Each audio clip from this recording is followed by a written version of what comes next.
Woo!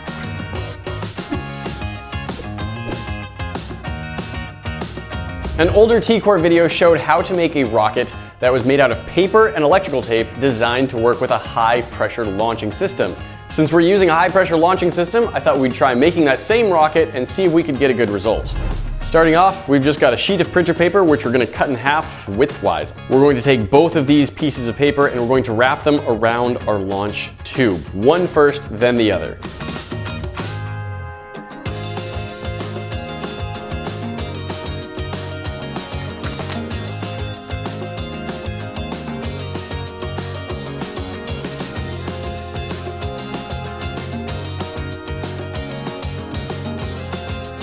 Okay, I've got one roll and then the other roll on top of that, and you can see that they're offset. I have the top roll sticking out farther than the front of the nozzle, and that's on purpose. That way, we can fold down these front bits.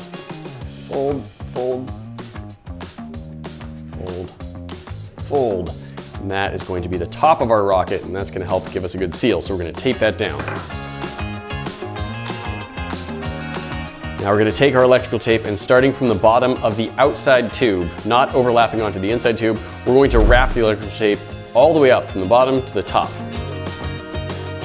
And I would give as a piece of advice, don't stretch the tape a lot as you're doing this. It's going to have some stretch, but if you really pull it tight, then when you take the rocket off of the launch tube, the elasticity of that tape is going to squeeze it down, compressing your paper tube a little bit, and it's going to be really hard to get back on to fire it.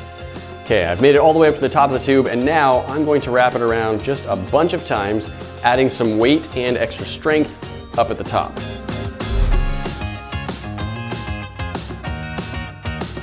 All right, wrapped a good amount around the top. Now I'm just gonna work my way back down to the bottom. It's not looking too much like a rocket at this point. We need to add some fins.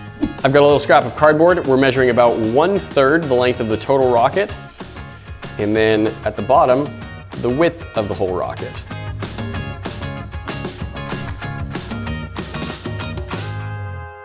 After cutting out the first fin, we can use it to measure the other 3.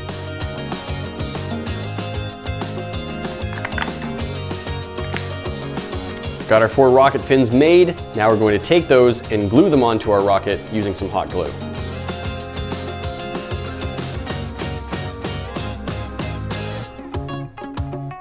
As a final step to reinforce those fins, we're going to wrap a little bit of electrical tape just so it overlaps the front of the fins.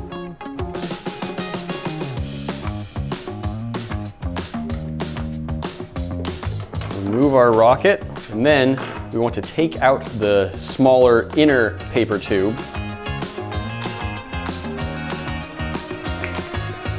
All right, our paper rocket is not exactly precision machined rocketry, but it fits on the nozzle. And I think we should see what happens when we try and fire it.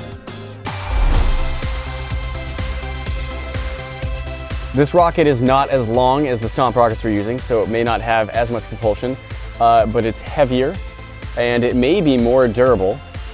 It's probably not as precision machined or made because it's tape wrapped around a tube of paper.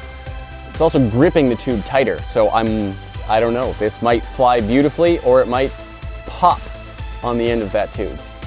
3, 2, 1.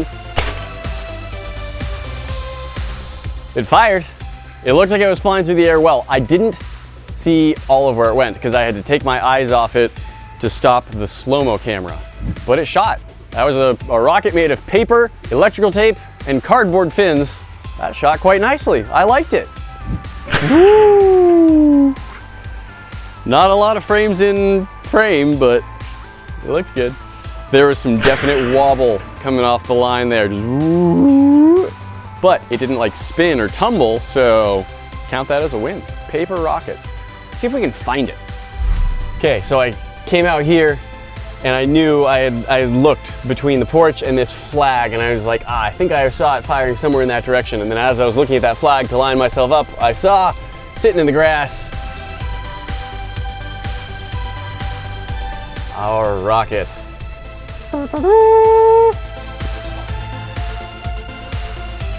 Seems nice and intact. The inside, this grass is very wet and the CO2 might have mangled the inside a little bit, so I could probably play around with getting these a little more robust. And remember how I was talking about the tape, how you don't want to wind the tape too tight? I think I wound it too tight because the inside has started to crinkle a little bit. I don't think I would fit this back on the nozzle as it is.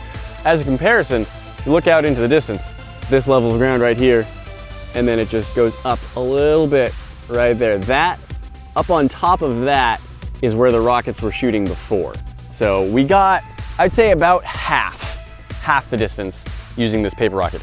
It's a lot heavier, it's a lot shorter, and it's not that those stomp rockets are like the end all of precision machining, but they are a little bit more aerodynamic than these tape rockets, I think. So pretty cool, and frankly, that's a good distance. You know, the original video where Grant showed these off, he probably didn't get nearly this far. Like, he was shooting it down his street, and you're like, oh, the whole street, but this is way longer than that whole street, I'm pretty sure. So we got, if they were saying before that the whole distance is about 300 yards, this is about 100, 150 yards. That's a decent distance for a rocket made out of paper, cardboard fins.